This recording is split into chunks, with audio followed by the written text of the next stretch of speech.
Natayang 680,000 pesos na halaga ng shabu ang nasamsam ng Antipolo PNP sa isang high-value individual sa Barangay Inarawan, Antipolo City, Rizal.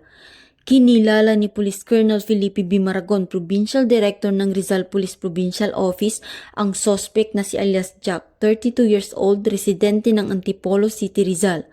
Naaresto ang suspect sa isinagawang bypass operation ng mga tauhan ng Antipolo Component City Police Station.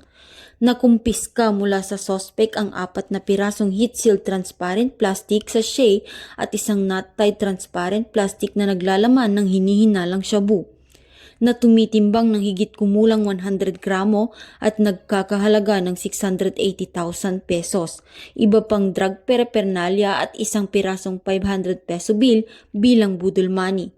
Kasalukuyang nasa kustudiya na ng Rizal Provincial Forensic Unit ang mga nakumpiskang ebidensya at nahaharap naman ang suspect sa kasong paglabag sa RA 9165 o Comprehensive Dangerous Drugs Act of 2002.